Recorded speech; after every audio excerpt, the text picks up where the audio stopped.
Chris Lee and Blake Lovell of Southeastern14.com here. Blake, it's a special day. It's awards day. It is, and I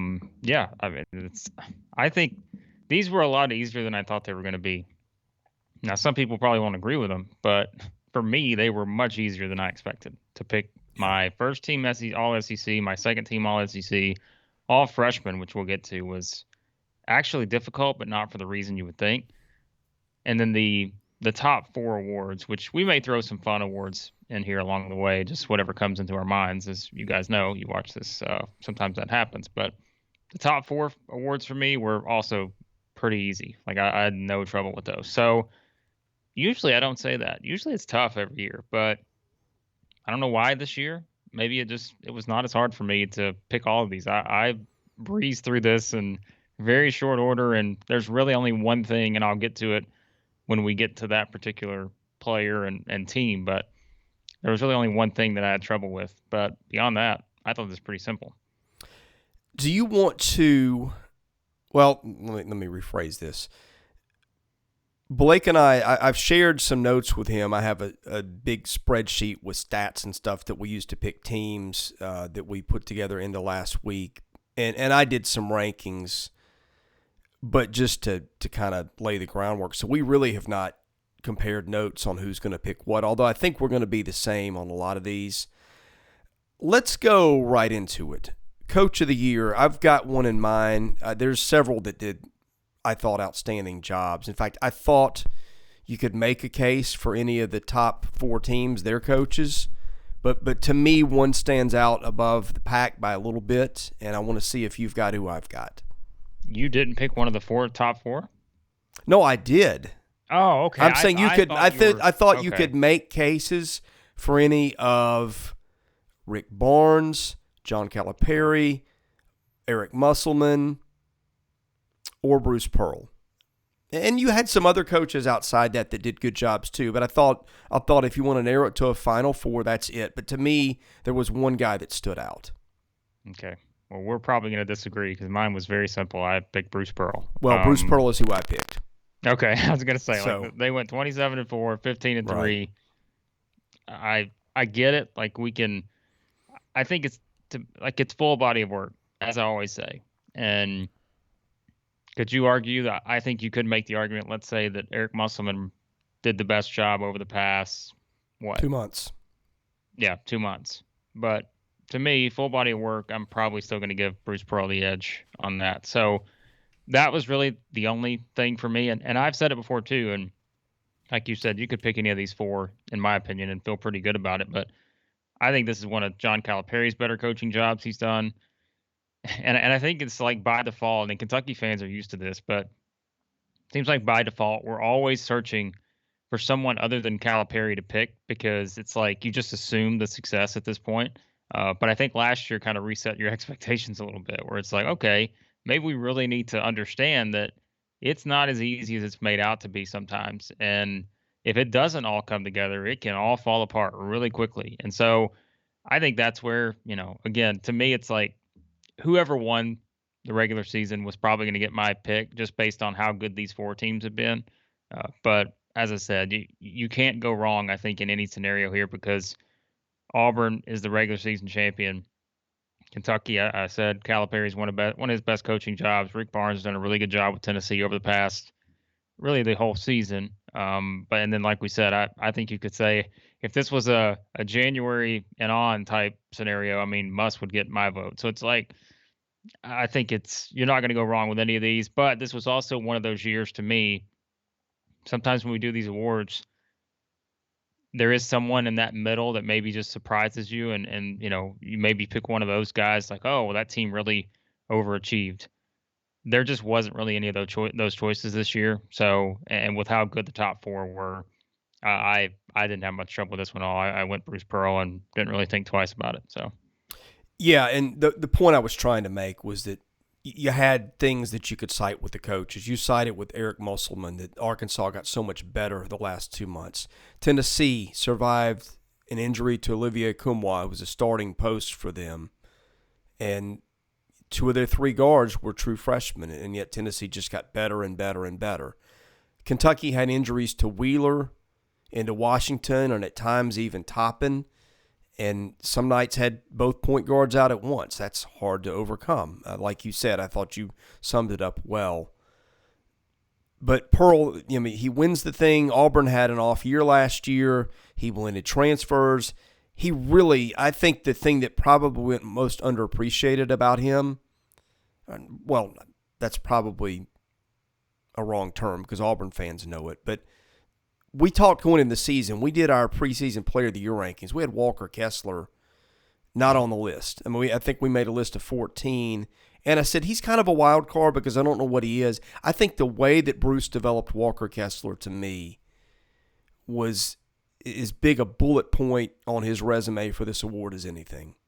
That's a good point because it is funny to think back, and I'm sure there were people that thought, wait a second, like how is he not on your list? But as we said, it was the unknown, and I think that was the case for a lot of it this year, right? Like there were just so many unknowns because of the transfer situation. We talked about it in the offseason. Like there were so many new guys. And that's why when we talk about our all freshman team here in a second, I'm going to tell you why I really had a hard time with this all freshman team because believe it or not, like don't get me wrong, we know the recruiting classes were all ranked with a lot of very high ranked recruiting classes, but a lot of that playing time went to these, upperclassmen type people, that have transferred in, or not even necessarily upperclassmen, but you know what I mean, like just players that have transferred in that have been in those spots elsewhere. So it was really tough to kind of do that, and that's like with someone like Kessler. He was one of many that came into the league, and we're just thinking, it's hard to kind of figure out,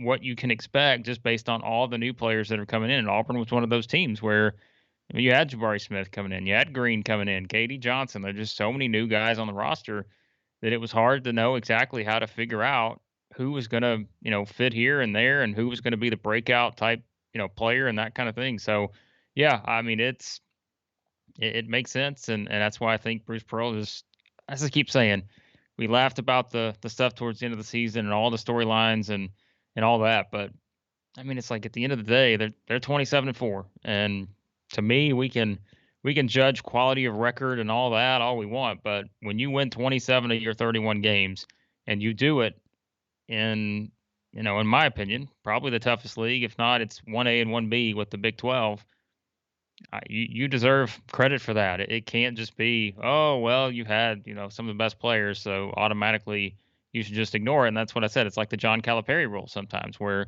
I don't think Cal has gotten enough credit over the years because it's like sometimes we search for someone else because we just assume success. But you remember, I told you, I said, I think Auburn's going to be better than most people think. I was higher on Auburn going into the season. Did I think they were going to do it in this fashion? No. But I did think that if you looked at it and you could see this could be one of those Bruce Pearl teams, not exactly the same makeup. It's not built around the guards, but if it all comes together, it's there, and that's why they're here as, the outright SEC champion. So let's go freshman of the year. To me, I've got to pick. Yeah, it's got to be Ty Washington, right? What? Who knew? Oh my goodness! It's listen, that there were, and that's what I mentioned, like with the all SEC freshman picks, like for me, the team, and we'll get to the team in a minute, but it's like there were like I was like, there's got to be a lot to choose from here. And again, this is not knocking some of the freshmen, but I think it was opportunity. Oh, where I've missed one. I was going to say, I thought you were joking because to me, Jabari Smith, you forget he's a freshman. Yes, that's a no-brainer. My goodness. I'm like, I know I'm forgetting something. He just doesn't play like a freshman. No, he is. I someone else had told me that, like, it's probably been about a month ago. I don't remember what game. There was one game where he just, oh man, what game was that? There was one game where he's just hitting like these Jordan-esque shots, where he's just raising up, kind of little fadeaways, and Vanderbilt. Which he does that a lot. But someone texted me and was like, that kid's a freshman. And I'm like, yes, like he's a freshman. Like he's not, he's like, I have never, like he was talking about just the smoothness of a guy like that for his age. And I said, I know, man, it's, he's something. And yeah, I mean, Jabari Smith was to me the obvious choice. I mean, it's just one of those things where, again, why does Auburn have the success they have? Well, he's a big reason, and it's just that, and that's why I keep saying, as we look ahead to Jabari Smith is the kind of guy that can carry you to a national championship. We've seen it before. I think back to and it's a different team, different makeup, but think about the Syracuse team, right? With Carmelo Anthony and just how he just sort of willed them to that championship. What was that? 02, 03. To me, he's Yeah. that kind of guy, that can just sort of, no matter what, which that was a little different. Syracuse wasn't, to Auburn's level for the entire season, but That was I'm what, just a 4 or 5 seed, maybe? that's what I was trying to think of. I'll look that up in a second, but I was going to say it was a different scenario, but I think in that kind of terms of he's the kind of guy you can put on your back. And, if let's say Auburn's guards struggle, and I know that's going to be the storyline, I think, going into this thing, is it's going to be Auburn's guards, the matchups you get, and those kind of things. But he's still someone that can, if you're down, 1 with 5 seconds left and you've got the ball, in normal circumstances, I'm probably going to be like, well, it's hard. Those game-winning shots, they're just the math doesn't always add up. But if he's got the ball, I'm probably going to give you a better than 50% chance to win. If you have the ball with 5 seconds left and you're down 1. So, look at what he accomplished this season. Look at what he did. I just a lot of good freshmen out there, like you said. Ty Washington certainly in that category. I think Kennedy Chandler, was fantastic too, but I just don't think you're putting anyone ahead of Jabari Smith. To me, it was just a pretty clear choice for me in this one. Yeah, that is one of the all-time great program errors. I've got a list of players in front of me, the top players in the league, and I literally was going through this because I didn't write my picks down ahead of time because I figured we'd talk about it, and I'm looking at his name and I gloss over the fact that he's a freshman. It's a revealing error because he does not play like a freshman. No, he doesn't. That's what I said. I mean, you're probably not the only one that forgets that he's a freshman sometimes. He's fantastic. So, well deserved. I mean, and look, I'm going to tell you, these top 4, our picks are going to be what they are. I'd be shocked if the SEC picks, when they're released, are not what our top 4 may be. I think that's what it's going to look like. So, like these first couple, I think this will be exactly what it is on the SEC picks. So, player of the year. Shout out to our friend of the show, Bev. I thought she put it well. The Oscar goes to.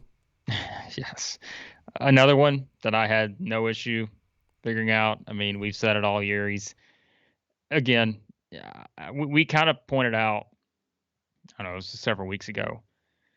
It felt like there was a cutoff at 3. It was Oscar Tshiebwe, Jabari Smith, Walker Kessler. But then I said, well, I think it's 4 now because I think you put JD Notae into that conversation. But as good as those 3 guys were, it's just that they were never, they're going to have a hard time eclipsing the type of season that Tshiebwe had because remember, whether you agree with it or not, Tshiebwe is also going to have a chance to be the National Player of the Year. And it's like, well, if that's the case, he has to be the Player of the Year in the conference. It's just, I just think it's pretty, again, straightforward here. I had no issue. Didn't think twice about it. I can understand, if Auburn fans want to make the case for Smith or Kessler, or Arkansas fans want to make the case for Notae, but I just don't. I think when you really dive into it, there was no one in the league as dominant as Oscar Tshiebwe this year. He brought it every single night. And I said what I thought was one of the most impressive things about Tshiebwe is just the minutes that he plays, given how he plays. Like, this guy is just a physical specimen, being able to play. Look at how many times he played 35 plus minutes here down the stretch run, and just think of the speed, the intensity that he plays at, and he's still able to play that many minutes in a game and be that effective. So another one, no brainer. I just thought that Oscar Tshiebwe was the pick, a historic season that he had, and once again, that's going to give Kentucky a chance to win a national title, is having a guy like that on the floor. So. Yeah, when Blake and I do these, I come up with this very elaborate sheet of stats, and it's broken down into per 70 possessions, what you do, how often you score, how often you get steals, you foul, assist to turnover ratio, whatever. Then I go and look at Sports Reference because they've got win shares and box plus minus and offensive and defensive ratings. And look, a lot of it is based on a formula, and I'm sure that the formula is going to get stuff wrong, but there were what? Of those 5 categories that Sports Reference did, there were 4 players that were in all of them. Tshiebwe, Kessler, Jabari Smith, and Tari Eason. Yeah. But I think that one of the separators, and I'm big on this, and I think I brought Blake around, or I don't know that you ever were opposed to it, but I made you think about it at least. I look at minutes played, because minutes played tells me a lot. Yeah. Do you stay out of foul trouble? Does your coach trust you with defensive assignments, or to be on the floor when it's 1-on-1 situation and it's a tie game with a minute left? I mean, it tells you a lot of things. And Tshiebwe played, I think, over 200 more minutes than Walker Kessler. I think he played about 130 more so than Jabari Smith. I mean, that's 3 or 4 full games right there, and I think that matters too. Now, Kentucky's schedule wasn't quite as tough as Auburn's when you include out of conference, but I think to me, you're right, it was pretty clear. Notae, I think, played more minutes than any of them. Which matters. But his field goal, his shooting efficiency wasn't quite what you would hope, but the eye test was, I think, what mattered there with him. Yeah, I don't know if you realize this. I looked it up yesterday, and I think it makes sense. You really have to. I went through the top 20 players. Now, I can't imagine there was anyone beyond the top 20 that would fit this description. So if there is out there, they fooled me. But there were only, and we'll get to this in a second, but only 2 players in the league this year that scored in double figures in every single game they played in, and that was J.D. Notae. And do you know who the other one was? Tshiebwe. Nope. Pippen? Nope. I know it wasn't East. Iverson Molinar. Yeah, it was okay. Molinar led the way. He played 31 games. He scored in double figures in every game. Notae played 30 games, scored in double figures. There was one guy who missed it by a point. I had 9 points in a game, and otherwise, if he'd had one more point, he'd have been in that group. You want to take a wild swing, and you haven't said his name yet. Jaylin Williams. He played less games than the others.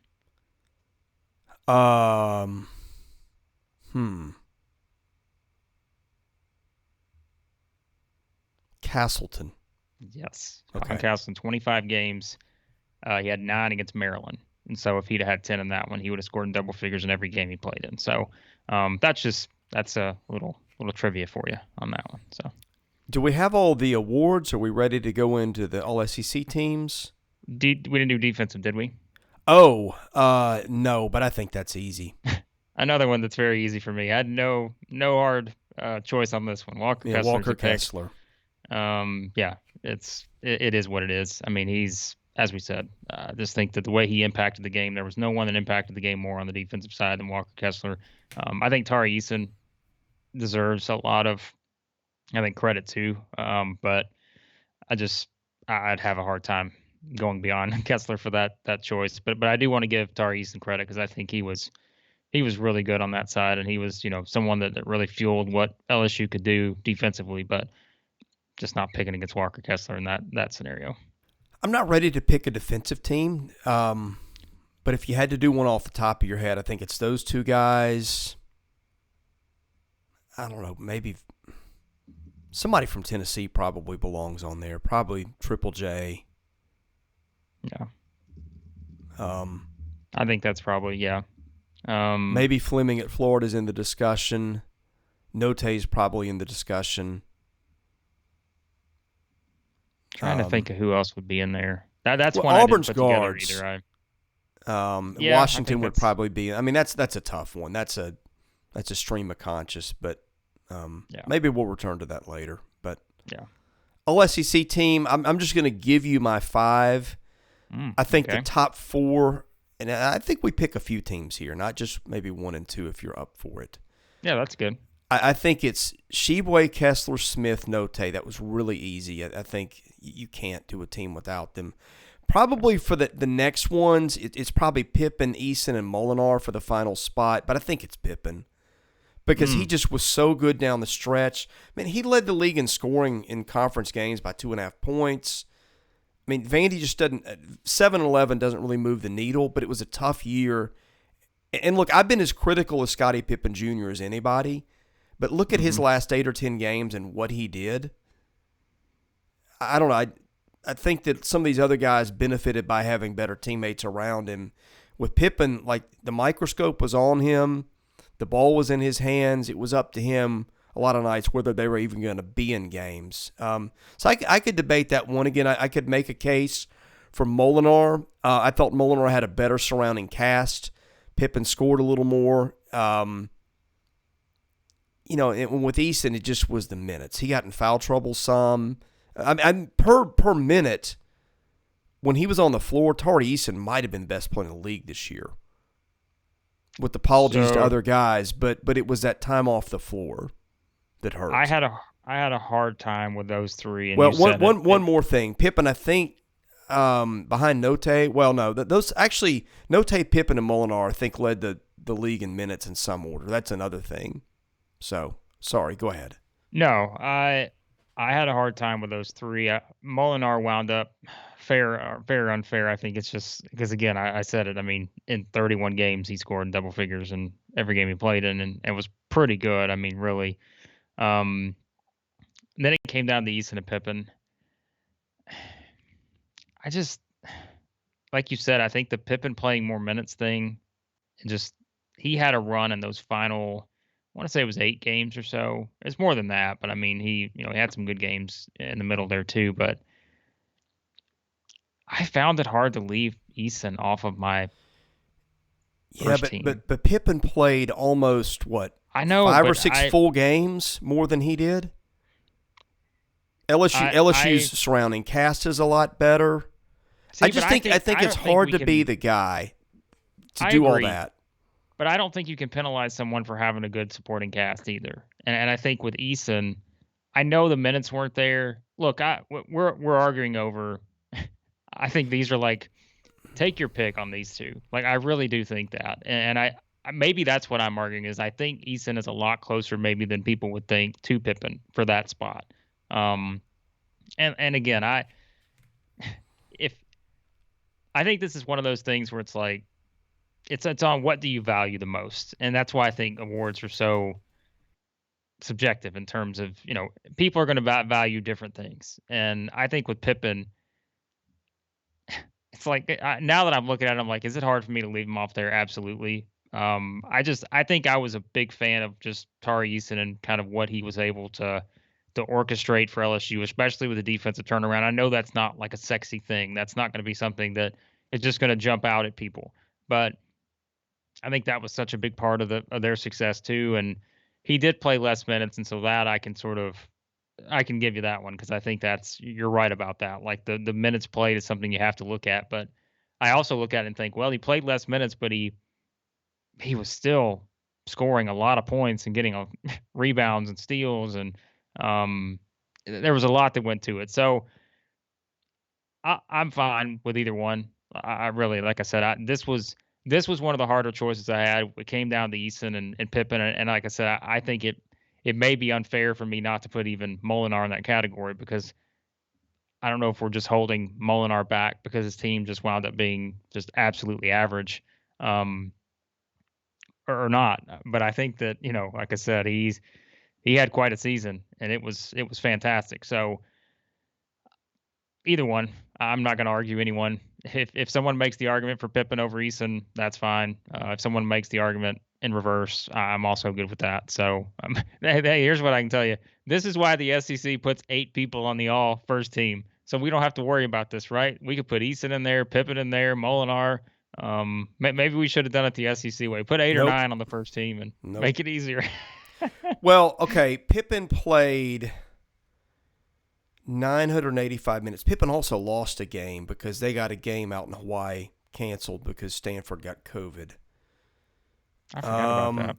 I'm looking at the top 15 in terms of minutes played, and Eason's not on there. I'm on the SEC website. I don't have to pull up LSU's. So many minutes Eason played, if you can look that up. I'll tell you another thing. Eason averaged about 4.5 fouls per 70 minutes. That's why he wasn't on the floor, foul trouble. And I think that matters too. Now, you could say he was busting it defensively, and LSU was an elite defensive team. And sometimes when you play aggressive and play hard, that's why. And I'll give you some things. The PER ratings on Sports Reference, Eason's a 34.3. Pippen's a 24.6. I think that, though, is based on – that's an efficiency thing, so it's per time you're on the floor, right? I think so. Win shares, for whatever that's worth. I don't know how well developed win shares are. Heading into the last game, Eason was, 5.4. Pippen was 4.0. Now, box plus minus. And like I said, when Eason was on the floor, per minute he was on the floor, he may have been the best player in the league. 15.6 on box plus minus. That's coming into the last game. I haven't seen it updated. Pippen, 8.6. And LSU played a little tougher schedule. Yeah,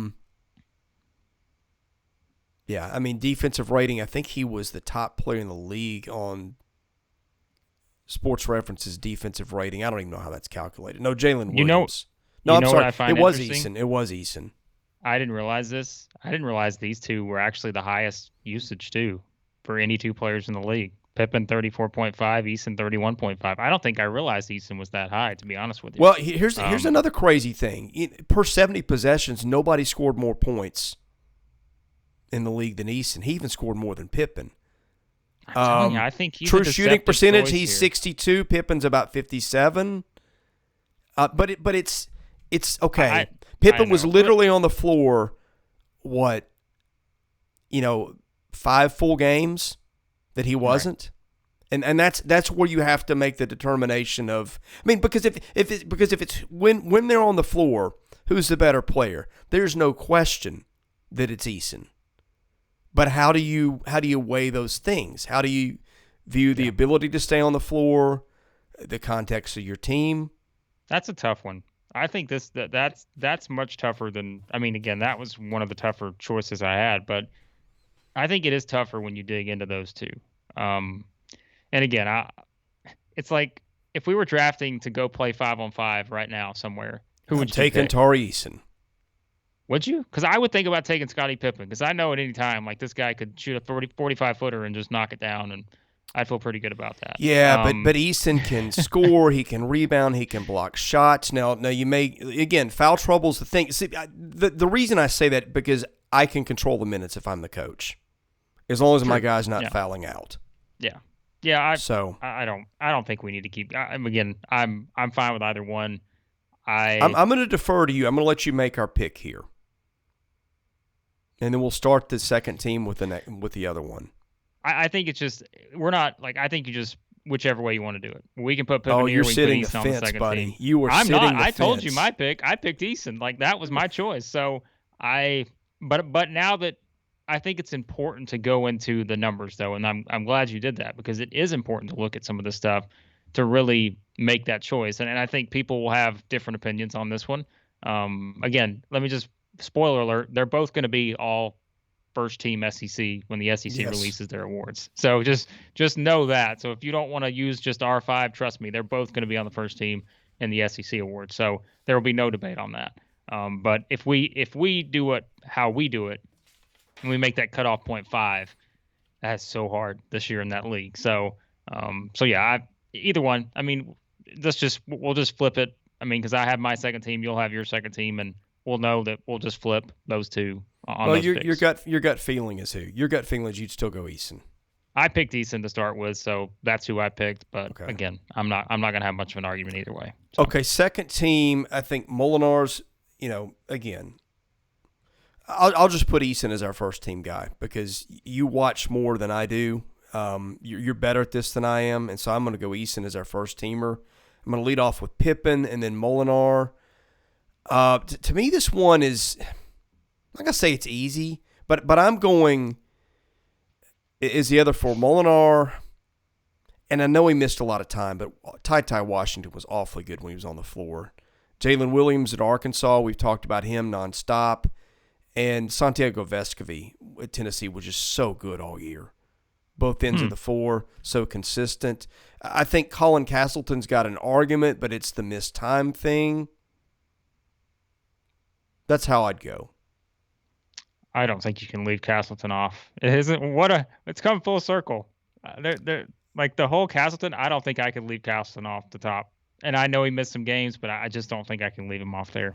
Because if we're making like our cutoff point, and again, we're doing 5, I know he missed some games, but I'm like, I don't think I can leave him off this list. I don't think I can put him any further down than second team. Okay, so who's your second? I've got. Well, if I would have Pippen, Molinar, Castleton, Jaylin Williams, and Vescovi. That would be my 5 for that. Oh, so you'd leave off Washington.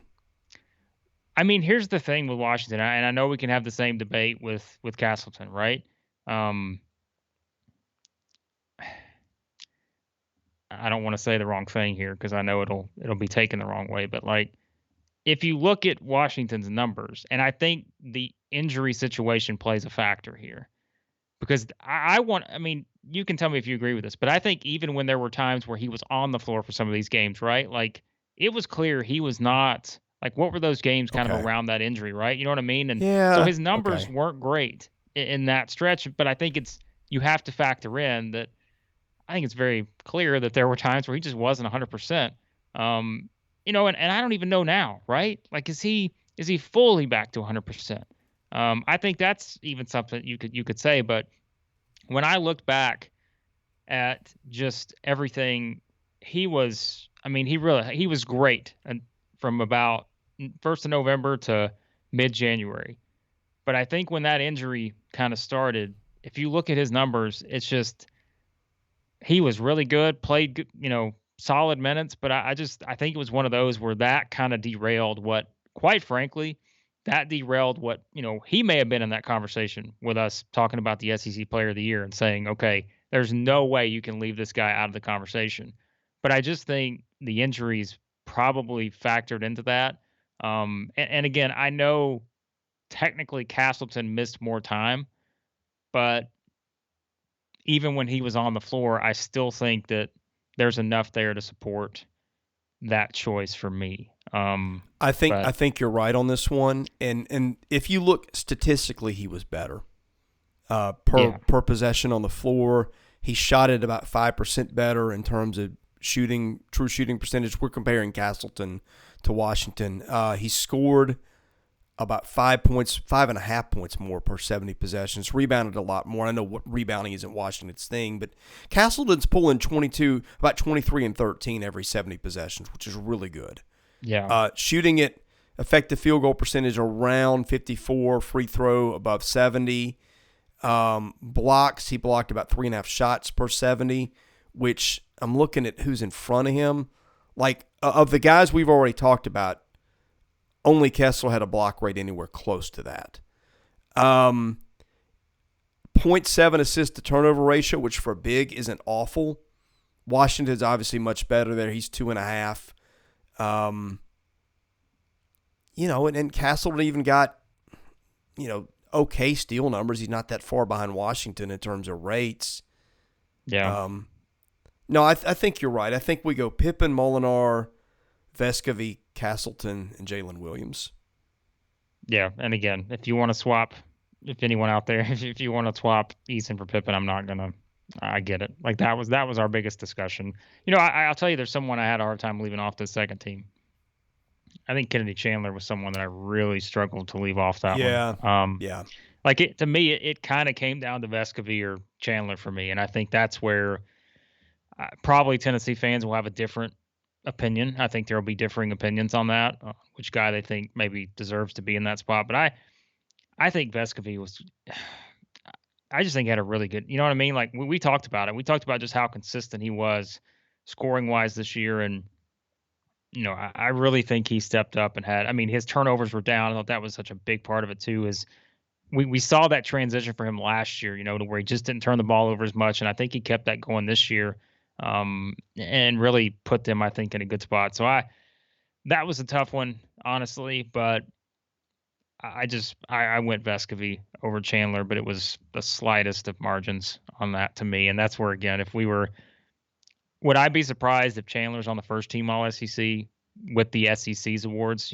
Let's say there's 8 or 9 guys on there. Not at all. I think that I don't know. I felt like Vescovy deserved it. I felt like he deserved being put on that list because of all the things he did. And that's outside of scoring. We talked about him. Sometimes this guy could rebound too. I mean, he had some games where he'd had rebounds and very good assist guy too. We know he's good as a passer. That was one of the things we saw immediately as soon as he stepped on campus there a couple of years ago.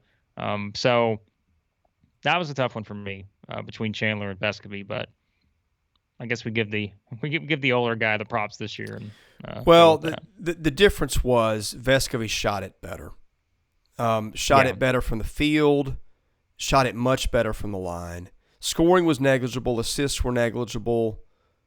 No, I'm sorry. Actually, Vescovy had a lot more assists than Chandler did. I was gonna say he's kind of sneaky good in that category. Yeah. Steals, Chandler was better, and these are rate stats, so don't look at the stat sheet and say, well, no, this guy had more steals. We're looking at per 70 possessions.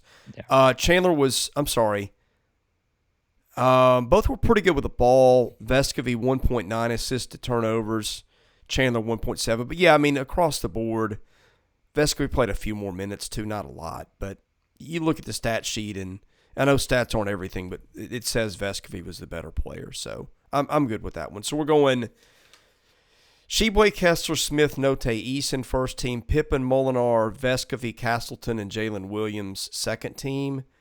Third team.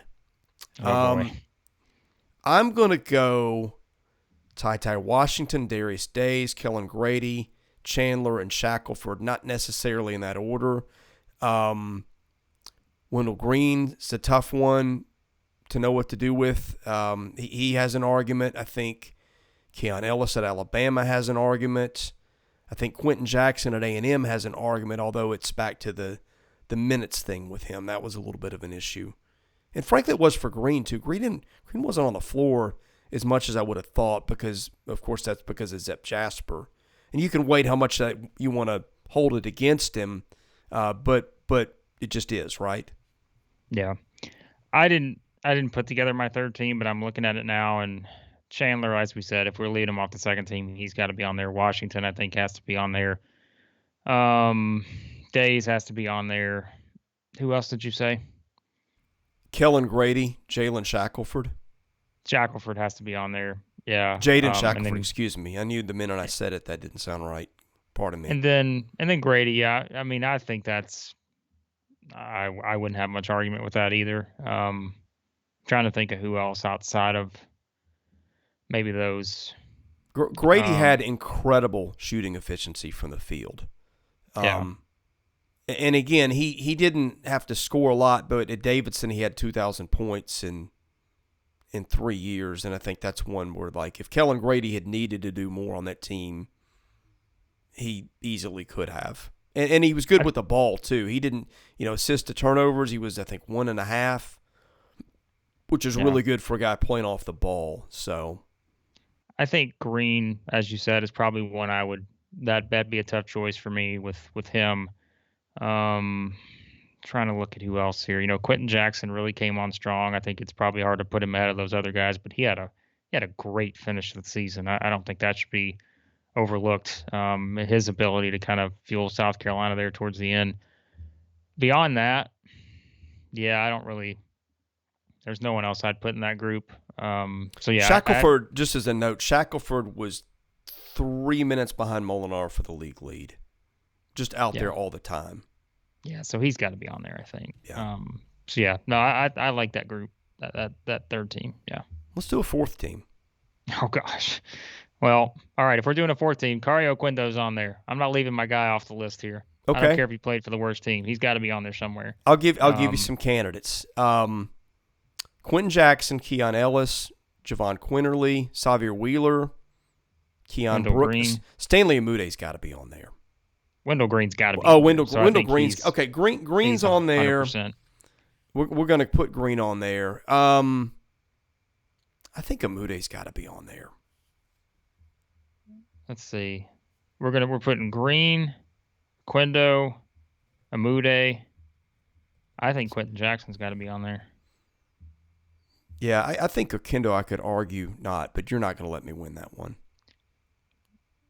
I get he played on the worst team, but I still think if turned it over a lot. That's my knock on him. But what did we say about Severe Wheeler? You said the same thing. Like That's true. I get it, but he's on a bad team, and then he got on Kentucky, and look what happened. Come on, man! Like I don't think you can knock him for that. I would put Okendo on any team in the SEC, and I think he's playing. I think he's playing a good chunk of minutes. So I think Green, Okendo, Quentin Jackson, and Amude almost have to be on there, don't you think?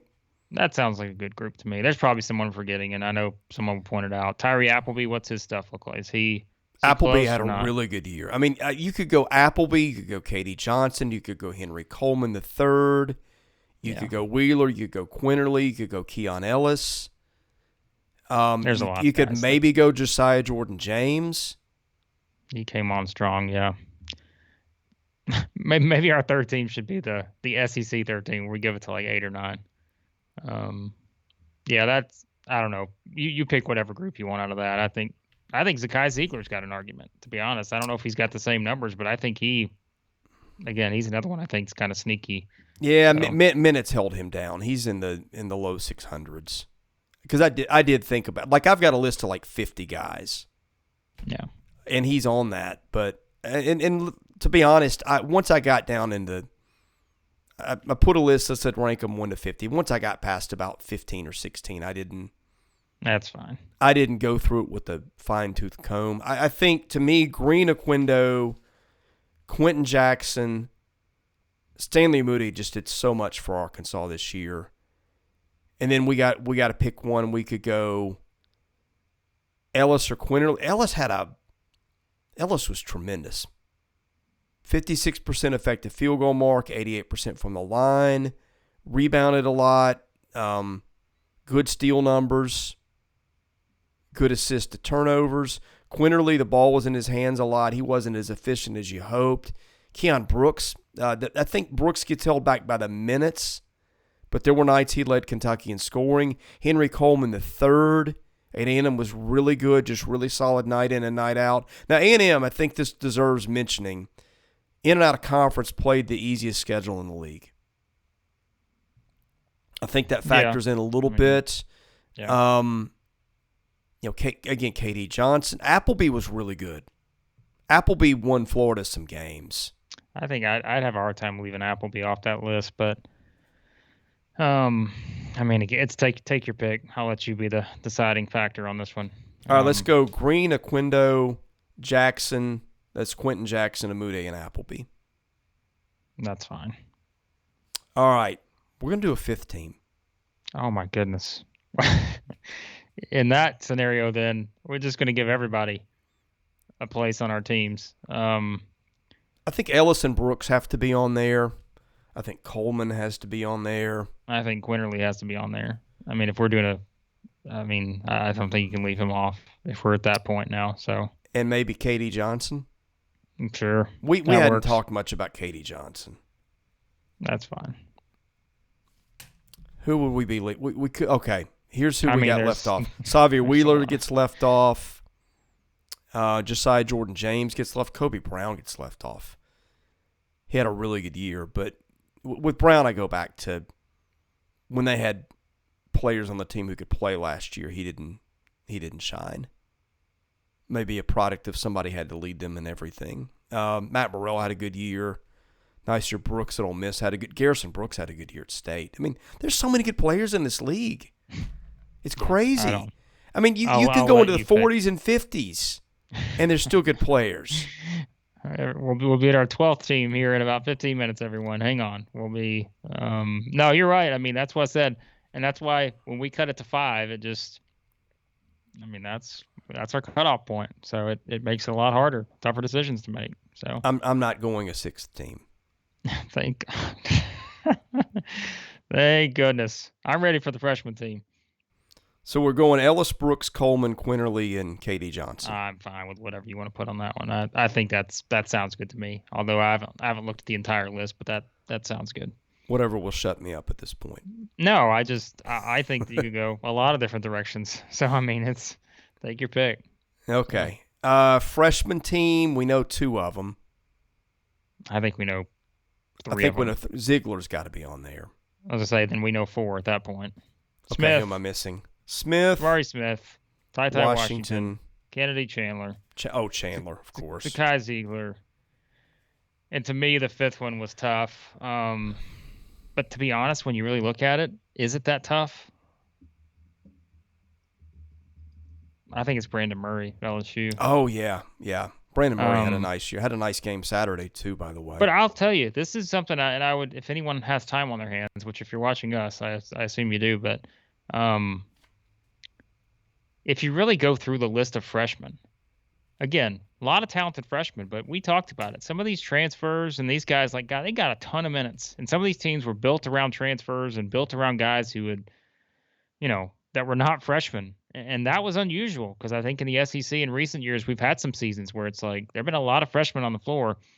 And again, there were freshmen playing this year, but this was not a huge list for me when I looked at this group of freshmen. And again, I think it's just opportunity with all the guys ahead of them. So I think, like I said, those top 4 to me are non-debatable with Ziegler, Chandler, Smith, and Washington.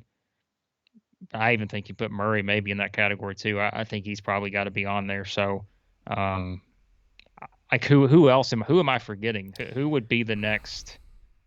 Because I looked at it and I was like, I don't know. That's the thing. It's like I think that's like I really I was looking hard at this. I was just like, I don't know who else. Am I forgetting someone? And trust me, if you're watching this right now. Yeah, Charles Bediako. I'm trying to just think of guys that might be on there. I was going to say, yeah, I'd pick Murray ahead of both those guys. So it's like, I'm looking at the rosters right now to make sure I don't miss one. Like Arkansas doesn't have a freshman. It's like there's a team that it's one of those things where you don't have as many of those guys that are out there. And look at Auburn, right? Jabari Smith, he's the only guy. Think about how we kind of look at Kentucky, right? Usually all built around freshmen. Not this year. Washington's really the only choice. So that I think has made it a lot more intriguing in that category. But really, when I look up and down the board here, I don't, unless I'm just absolutely forgetting someone, and trust me, people will let me know, but I don't see it. I think those are your 5, and I don't think it's much of a debate. Checking a couple of guys. Oh, wait, it's getting just very, to make sure very dark outside here. Maybe I'm forgetting someone because it's my lighting's getting darker because it's just it's like raining here and. Oh yeah, it's about to be miserable. Well, not miserable. It's raining a lot here. Yeah. I'm trying to think of who even would be on the list. Deshaun Ruffin at Ole Miss, if he stayed healthy, might be a guy we would have talked about. Oh yeah, I think that's it. I'm not knocking anybody. I think you got the right 5. I think that's it. J.E. Davison, I just don't. No. I don't think you can put him on there ahead of those guards. 5. So, yeah. So I think that's my 5. And again, if I forgot someone, let me know in the comments. But I think that was pretty set for me. So. Random awards. Anything?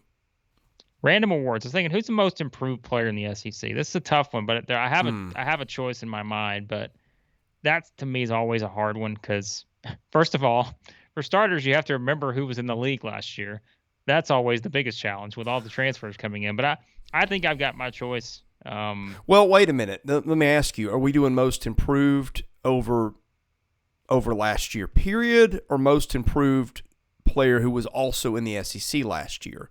Because if it's most improved player, period, it's got to be Walker Kessler. Yes, I was going to say that's the obvious choice if you go that route. Let's say you take out, I don't know. Let's say you just take him out because I think that's just too obvious. So who would be the next person in line? Maybe that's the best way to put it. What did Jaylin Williams do a year ago?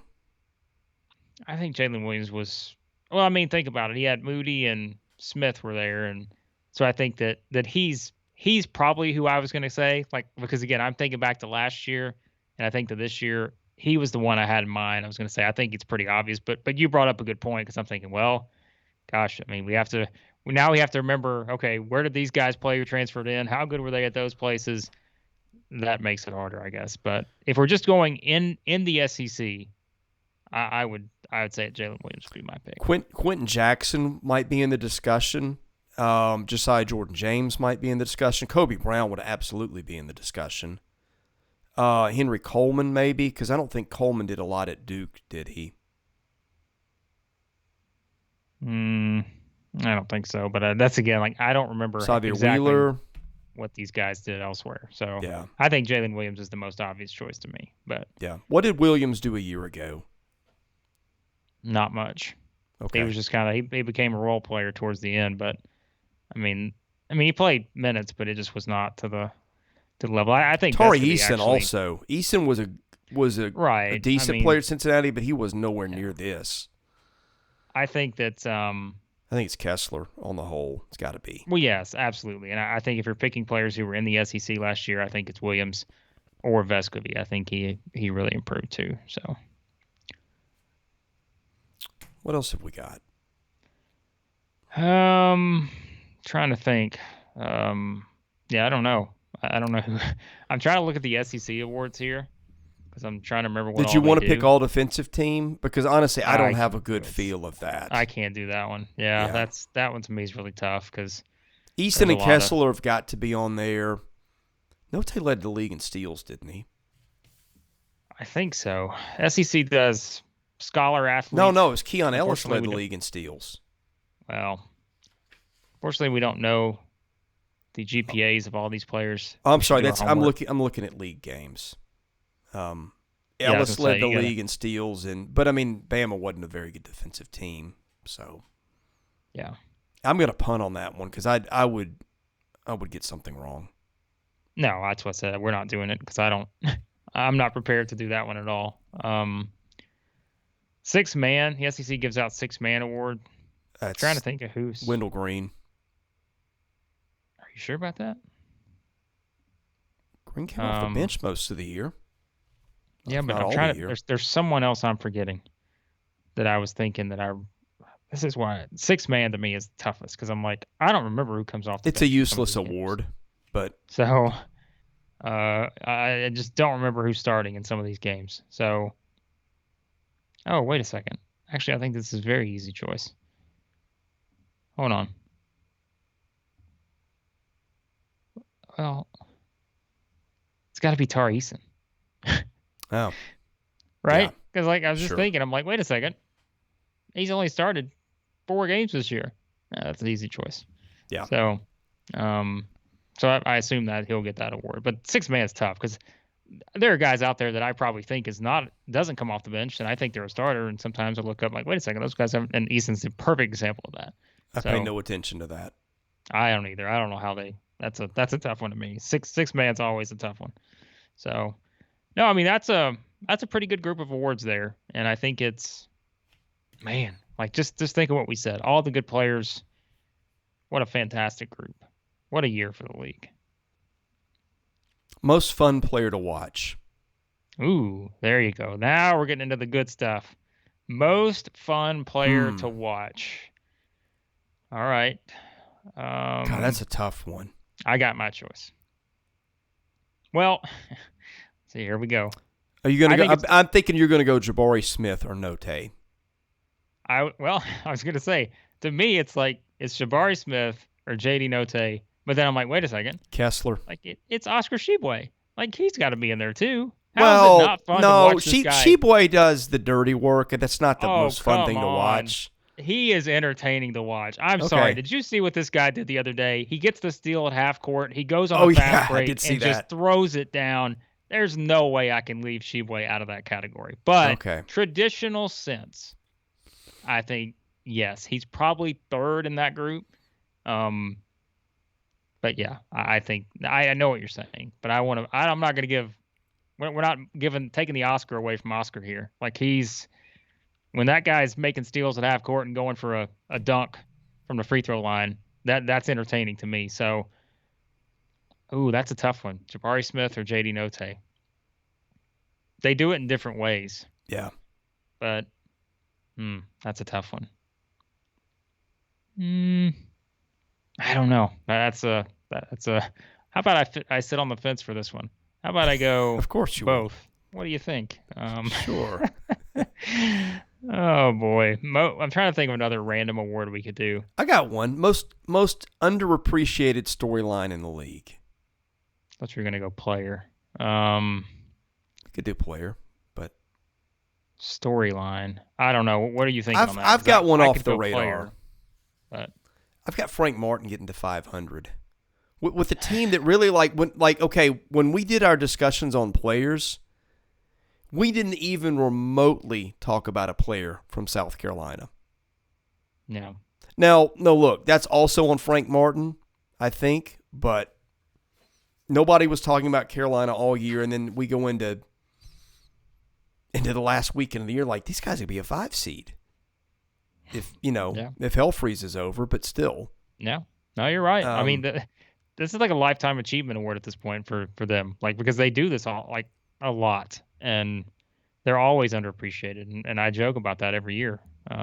So yeah. What about player? Most underappreciated player in the SEC.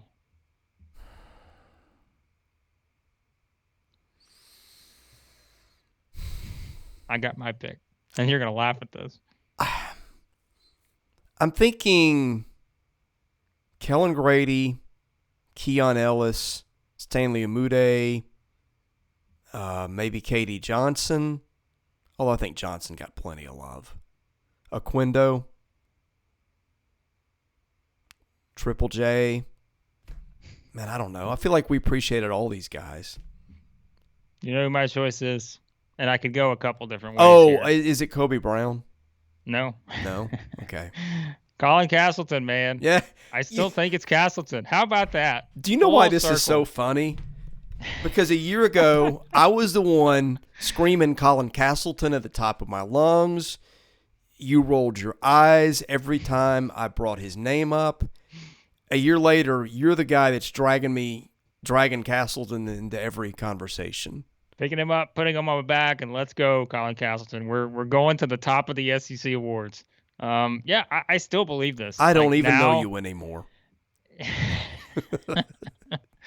This is so funny because it is we didn't have our YouTube channel before this, but anyone who's followed our stuff since we started this, if you listen to our podcast a year ago, this was a common discussion we had all the time, was just about how I was just not there on Colin Castleton. I was like, I just don't see it. I get it, but I don't see it right now.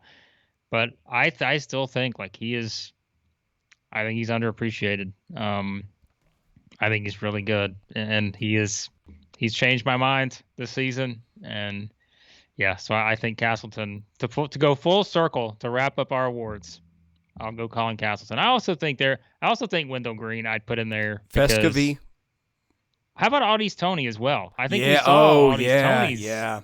Did a lot of stuff. We talked about it at the Tennessee game. Defender. I think that's underappreciated. I'd put Audie's Tony in there too. I think he's kind of the one that's not going to get some of the recognition that those other guys are going to get, but I'd put him in there too. So that's a lot of ways you could go with that one, but I'll still go with Castleton to bring this whole conversation. We should have talked about Tony for the 5th team, but I think probably hard to put him ahead of those other guys. Yeah, I mean he's again he does stuff that he played a lot of minutes, man. I think that's something we have to think about too with Tony is he played a lot of minutes. A ton of minutes. A ton.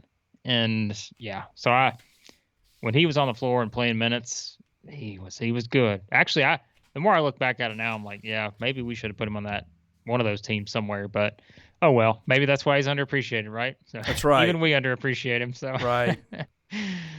Braylon Bridges too would be a guy. I've thought about that. Might have been a product of, again, even 1 in 17 teams have to have a leading scorer and rebounder and all those things. But I mean, Bridges was really, his numbers, he was very, very efficient. Yeah. Did a lot of stuff. I think so. Well, we added every player to some list, so we did. Well, the bad thing about this Would you name like 40 guys for different things?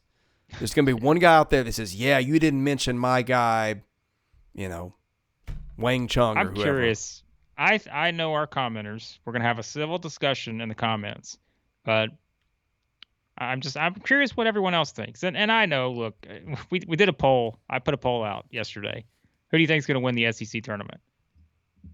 I mean, I know you guys are rooting for your team, but I also think there's a lot of people out there who we have a very good audience that understands they're good about giving their opinions and I think leaving out some of the bias. Not everyone, and that's okay. I appreciate some bias, but I'm curious to see what everyone else thinks in terms of that. Who do you think our audience would pick? Because I think is SEC tournament champion. I think a lot of our audience, based on the poll we had yesterday, which as of right now, and I haven't seen it, but I have a guess, is highly in favor the Muss Bus. The Muss Bus. Yep. Cutting down the nets in Tampa, and I'm just gonna let you guys know, I have ordered some Zero bars, and they will be in attendance for our SEC tournament coverage this week. So yes, gonna be a little snacking during the games, but. Yeah, so there you go. Hey, we've got our SEC tournament preview coming up in our next video. This is going to be, just so we're make this clear, this is going to be more of like a general overview of looking at the bracket. What are some of the best potential matchups? Who are some sleeper picks? Those kind of things. We'll still have our daily picks for the games, but this is like okay, we see the bracket. How does it unfold right now? And then we'll do our picks for the games as the tournament progresses. So that's our plan. So just so everyone knows. I was thinking of sending you Zero bars. I'm surprised I haven't received any to this point. But they're out there. You just got to find them. So my wife would have gone, "Why are we sending Zero bars to somebody?" Well, it's all part of the act. It is. It's all for the act. So. I can't eat Zero bars right now except for Sundays. Well, hey. But I can do corn nuts. Corn nuts, we got some of those too. Do you want your ranch? Do you want there's all kinds of flavors. Ranch sounds gross. It's not very good. I would not suggest it. If you're eating corn nuts and you're eating the ranch ones, you're gonna need to leave this. We're gonna have to have an intervention. It's not gonna work, folks. So, yeah. But there you go. There are SEC awards. SEC should put theirs out. I think it's usually Tuesdays. I may be wrong about it. They may put it out today, but either way, there's some early thoughts on. It's not going to be like what you see because, like I said, the SEC teams are going to be much larger. So any debates over first, second, third for us, all those guys are going to be on the first or second team, probably. So, all right, we'll be back in a few minutes. We'll have our SEC tournament preview uploaded today, so be sure to look for that.